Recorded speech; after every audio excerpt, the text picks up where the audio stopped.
Hi, welcome back to SM219, Day 28. Today, we'll be describing histograms in terms of their center and spread, and we'll also learn about new kinds of units called standard units. The central limit theorem tells us that bell-shaped distributions are super important, and we'll be learning more about those kinds of distributions today. Let's start by talking about the center and spread of histograms and data. Some of the questions that we want to answer are, how can we quantify natural concepts like center and variability for data? And why do many of the empirical distributions that we generate come out bell-shaped? Let's start with measures of centrality. Probably the most important measure of centrality is the average or mean of a bunch of numbers. Here's some data. We've got 4 data points, 2, 3, 3, and 9. Their average is obtained just by summing up the 4 numbers and dividing by the number of numbers. We get 4.25. This average or mean need not be a value in the collection.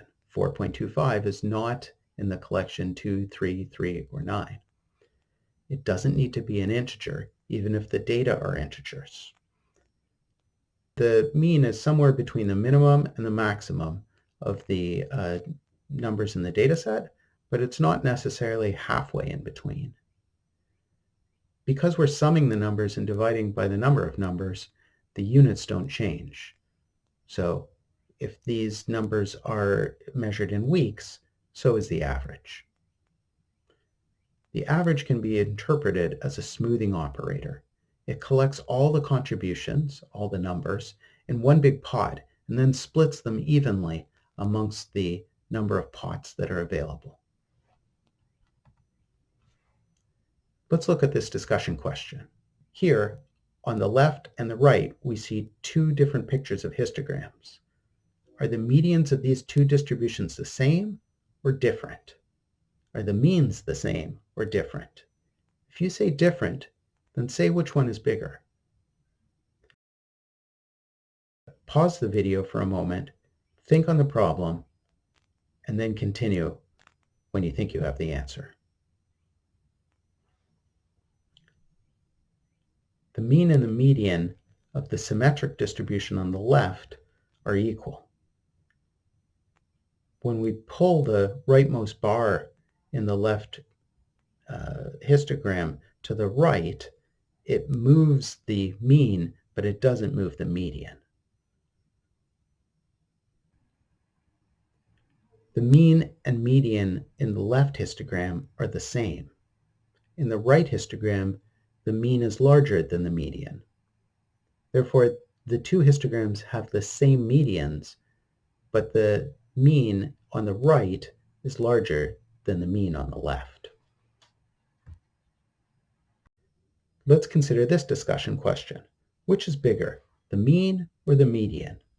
Again, take a moment, pause the video, decide on your answer, and then continue.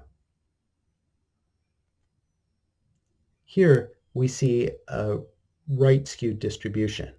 The distribution has a long tail to the right. In that case, the mean is pulled further to the right than the median. The mean is larger than the median in this case. Let's move to the measures of centrality section of the IPython notebook that we have for Day 28.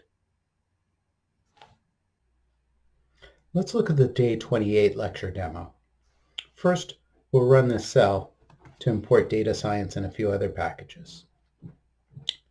I'm interested in measures of centrality, and I'm interested in the ages of mothers giving birth in a hospital. That information is stored in baby.csv, which you can download from Day 28. We'll upload that information into the table births, and then we could look at the labels in the births table. These are the labels of the columns. You can see that we've got one column for birth weight, one column for gestational days, one column for maternal age, etc. I'm interested in the maternal age. Let's construct the histogram for maternal age. And here it is. A good measure of centrality for the maternal age is the 50th percentile. The 50th percentile for this sample of mothers from a hospital is 26. That means that there's equal numbers of mothers whose age is below 26 as above 26. Which is bigger, the mean or the median of the mother's heights? Think this through after looking at the histogram, and then let's run the cell below. Well, if you look at the histogram, you can see this long tail to the right. That should pull the mean and the average up. On the other hand, it leaves the median alone. So we should expect the mean age to be higher than the median age. Let's run the cell and see that the mean age is 27.2, which is higher than the median age. In general, if the distribution is highly skewed with a long tail to the right, then the mean gets pulled right, even though the median stays the same. Okay, let's switch back over to the PowerPoint slides and have a look at measures of spread in the next video.